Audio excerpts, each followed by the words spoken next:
Estamos de volta com Cidade Sustentável.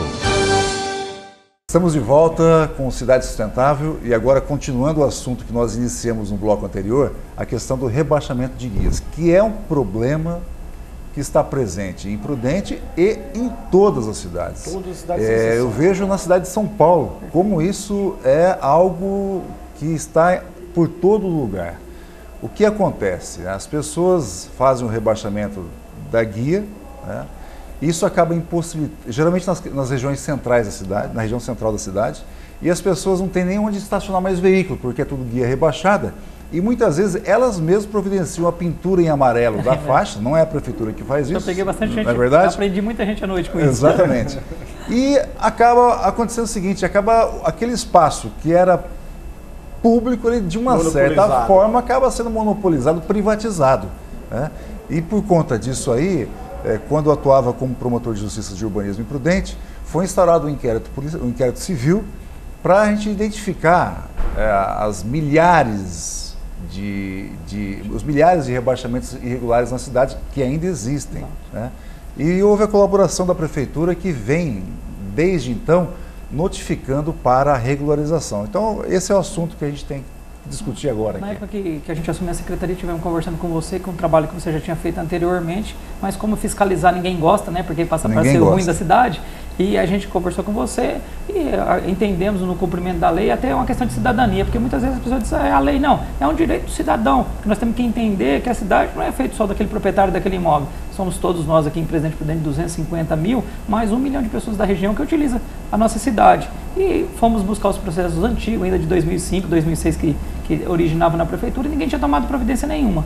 Aí a pessoa, você sabe, começamos aí a notificar fortemente, aplicar multas, brigamos com um monte de gente que ia atrás de mim, depois eu passava para você lá, né? E Fernando, ele fazia uma coisa que ele notificava o irregular, mas junto é aquela recomendação do Ministério Público. Olha, tem que usar você aí. É o promotor que está pedindo.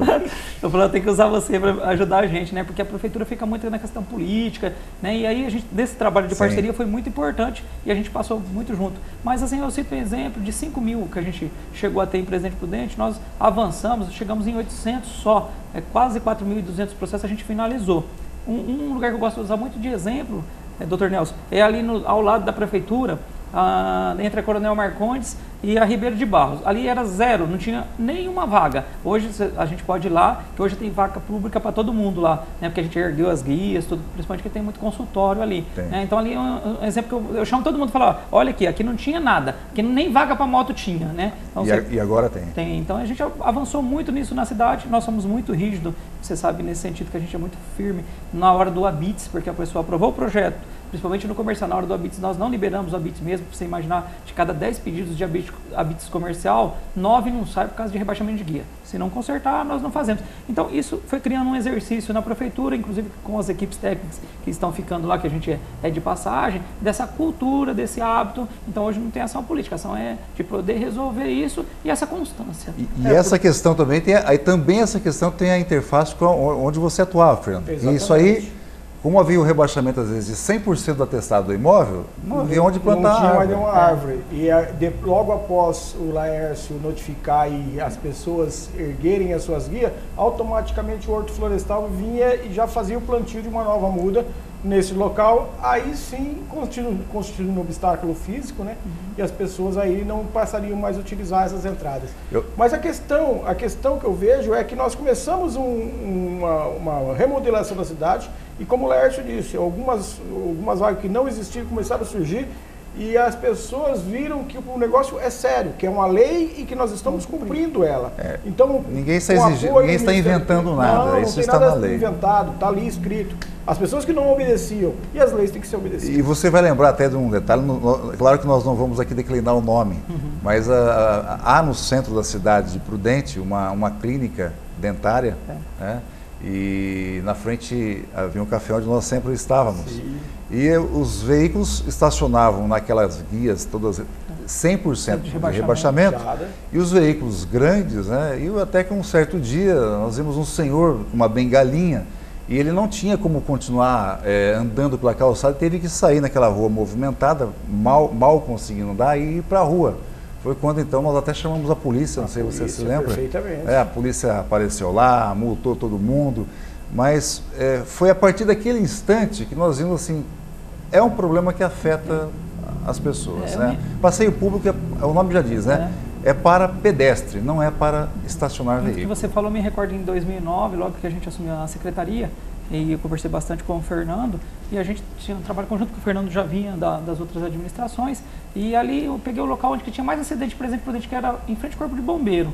E eu ando muito pela cidade, vocês vão entender esse exercício aqui do que está acontecendo. Então, uma loja de móveis de frente do bombeiro, eu usava a metade da calçada colocando os móveis. Eu fiz a notificação que a calçada era pública, que ele devia usar o espaço dele lá, e ele foi lá muito bravo, um senhor Nissei, e disse assim, olha, eu vou entrar com ação contra você. Eu falei, pode entrar do jeito que você quiser, fique à vontade, né? Ainda falei com ele assim, ele sério, né? E bravo, puto da vida. Mas eu tenho direito à calçada, a usar a calçada. Eu falei, o imóvel do senhor é alugado? Diz eu falei, então o senhor traz o contrato de aluguel, eu quero saber quem que alugou a calçada pro senhor, né? E aí ele foi embora pede a restituição do aluguel. Não, e voltou com um advogado lá. Disse, não, pela lei eu tenho direito. Eu falei, moça, essa lei não existe, o senhor trazia ela para mim. E aí, no outro dia, ele não retirou, foi com os caminhões da prefeitura lá e retiramos todos os móveis. Aí ele tem 6 lojas na cidade e ele viu que o negócio não era brincadeira. E a gente acabou isso. Por quê? As pessoas passavam no meio da rua, na Avenida Coronel Marcondes. Porque ele colocava os móveis na calçada. Isso é muito comum. Nós andamos pelas cidades pequenas principalmente, eles põem os móveis ali, instalam caixas de som para fazer propaganda. Realmente isso é um abuso, né?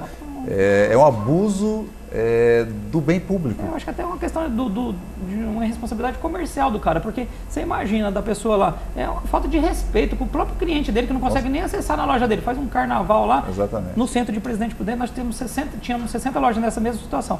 Hoje a gente fiscaliza muito forte, não tem nenhuma praticamente. Hoje, e antigamente, alguns anos atrás, a gente via, andava na cidade e aquela barulheira também, com caixa propaganda. De som para todo lado. Mas nosso tempo está esgotando esse bloco, e no próximo bloco nós vamos tratar de um outro tema que também é muito polêmico na cidade, não só aqui, evidentemente, mas que é a ocupação das praças públicas. Até mais. Voltamos em instantes com Cidade Sustentável.